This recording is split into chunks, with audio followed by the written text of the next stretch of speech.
Hello and welcome to a Patreon exclusive episode of Allegedly Astrology. Each episode we break down the astrology that happened during some of the biggest scandals and events in history. Before we get into our topic today, we want to welcome our newest patrons. And of this recording, that's Lynette, Elise, Hansel, Sophia, and Rhiannon. So welcome. Woo! Thank you. Welcome. We love you already. DM us, introduce yourself to us. We love chatting with the patrons. So, Dana, what are we discussing today on this December episode? Today, we're talking about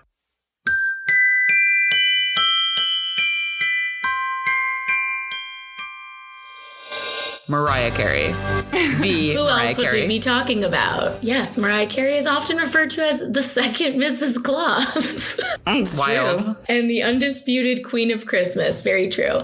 Mariah Carey is one of the most successful singers of all time with 18 number one hits and more than 200 million albums sold. She's known for her epic 5-octave whistle tone.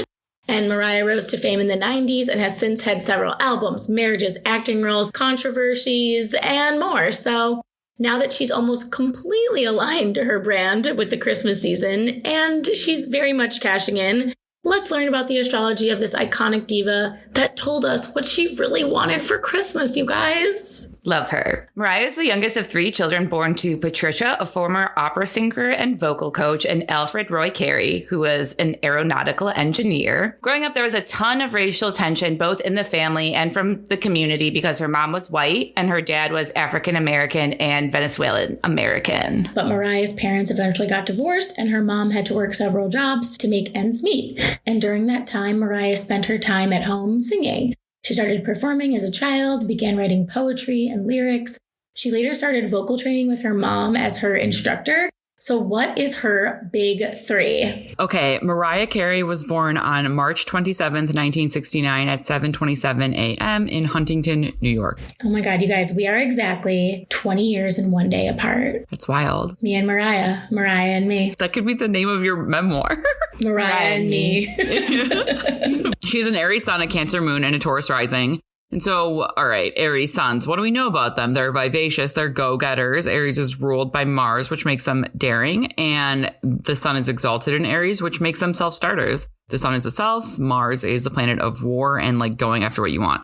One of my favorite Aries qualities is that they aren't afraid to try new things or like ashamed of their desires, which I think is respectful and also really has to speak to the sun and Mars being in dignity in this time. And then Cancer moons are like little sensitive angels. The moon rules Cancer, and Cancer moons are vulnerable, often protective or defensive of their emotions, of people they love. And Cancer moons are just like super caring. And then she's a Taurus rising, and Taurus risings are tactile and strategic. Taurus is like literally the sign of the voice, which we can get into a little bit more later.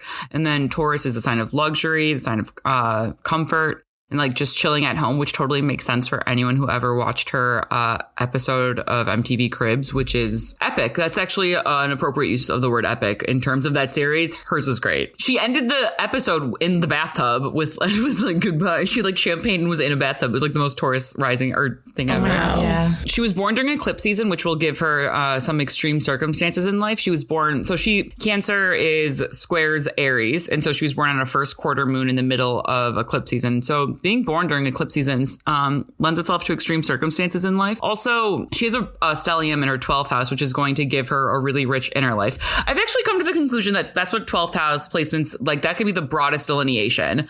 Because I know a lot of 12th house placements, it often speaks to suffering, and a lot of people sometimes, I'm critical maybe of this because I don't want to do it. But like I also have 12th house placements, and I feel like a lot of people can sort of absorb suffering into their identity in a way where it's sort of like become defensive about it, which actually really makes sense. And then also she has Mercury in Pisces, which to me is like songwriter energy. Yeah. Something else that's pretty interesting, just all the retrogrades and directs in her chart in her lifetime. So Mercury stationed retrograde 51 days after she was born. Venus stationed direct 33 days after she was born. So her chart ruler, which is Venus, is retrograde in Aries in her chart and in that 12th house, which again, I have a little bit more on later. Mars stationed retrograde 30 days after she was born, which rules that entire stellium. And Jupiter stationed direct 56 days after she was born. So that's a preview of some predictions for her. But just with all this in her progress chart, these ages are going to be like milestones for her. And also it's just sort of interesting because these are personal planets. It's not like it's Saturn or Pluto. You know, it's like this doesn't happen for everyone is what I would say.